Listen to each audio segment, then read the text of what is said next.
여러분, 조선시대 때 이옥이라는 문인이 있었습니다. 이옥이 이런 말을 했습니다. 천지 만물을 살피는 데 있어서 사람 사이의 정을 살피는 것보다 더 묘한 것은 없다. 정을 살피는 데 있어서 남녀 사이를 살피는 것보다 더 진실된 것은 없다. 이렇게 얘기를 했습니다. 먼저 여러분들이 우리 남녀 사이의 사랑을 살펴볼 수 있는 그림으로서 여인의 아름다운 모습을 그린 미인도 한 점을 보시겠습니다. 여러분들, 이 그림은 여러분들이 너무나 잘 아시는 그림이죠. 교과서에도 다 실려 있습니다.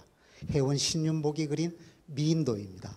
너무나 이 그림이 유명해졌기 때문에 제가 어느 중학교에 가서 학생들한테 얘기를 했죠. 여러분들 이 그린 화가 다 잘 아시죠라고 얘기를 했더니만 전부 다 이구동성으로 얘기를 하더군요. 잘 안 돼요. 누가 그렸지? 그러니까 합창하는 말이 문근영이 그렸어요. 어쨌든 이 그림은 이만큼 유명해진 그런 그림입니다.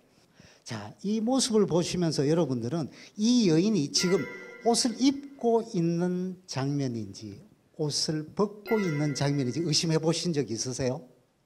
이 장면은 여인이 옷을 벗고 있는 장면입니다. 어떻게 아느냐 하면은 이 삼장 놀이개를 손으로 잡고 있죠. 한쪽 손으로. 만일 이 놀이개를 잡지 않고 고름을 풀어버리게 되면 놀이개가 떨어집니다. 그러니까 옷고름을 풀 때 놀이개가 떨어지지 않게끔 손으로 잡고 있는 겁니다. 그래서 이 그림은 옷을 여미는 것이 아니라 옷고름을 푸는 그림인 것이죠.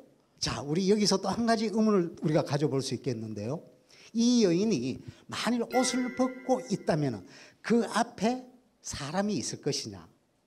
사람이라면 우리가 남자일 수 있겠죠. 약간 에로틱한 분위기로 지금 가고 있습니다만 어쨌든 이 여인이 옷을 벗을 때 그 앞에 남자가 있느냐 없느냐라는 것도 우리가 생각해 볼 수 있는, 가질 수 있는 당연한 의문입니다. 그걸 어떻게 알까요?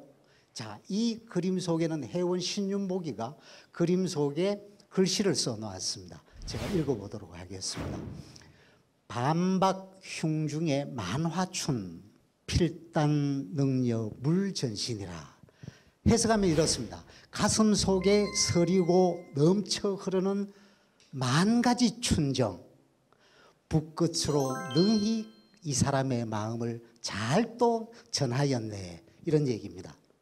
묘하게 혜원 신윤복은 이 그림 속의 글씨에 맨 앞에 나오는 반박이라는 말을 썼습니다. 저 한자가 굉장히 어려운 말인데요. 저 반박은 이 그림 글 속에서는 가슴 속에 서려 있고 넘쳐 흐른다는 얘기입니다. 반박은 곧 곁에 사람들이 아무도 없는 듯이 거리낌 없이 행동하는 그런 마음을 일컫는 말입니다. 그래서 저 반박이라는 말 속에는 곁에 사람이 없고 내 마음대로 내 정서를 드러낸다라는 의미가 같이 있는 겁니다. 그러니까 이 그림은 이 글을 통해서도 이 옷을 벗는 여인이 혼자서 누구 앞에서, 남자 앞에서 옷을 벗는 것이 아니라 자기 혼자 옷을 벗으면서 봄에 일어나는 그 누구도 말릴 수 없는 가슴 속에 자연스레 피어나는 남자에 대한 그리움, 상사의 마음, 이런 그것들을 이 혜원이 묘사한 것입니다. 그래서 남자가 없고 남자 앞에서 옷을 벗는 것이 아니라 혼자서 자기 마음속에 일어나는 춘정을 자기 혼자 심하게 느끼고 있는 겁니다. 그래서 이 여인의 표정이 부끄러움이나 또는 요염한 미인이 아니라 무언가 자기 생각에 빠져있는 표정으로 그려진 것도 바로 그런 이유인 것입니다. 자, 이제 우리 미인을 통해서 봄날에 일어나는 아슬아한 남자에 대한 그리움 또는 상대에 대한 상사, 이런 그것들을 우리 옛그림을 통해서 봤는데 이제 서양화에서 어떻게 남녀들에 대한 심정이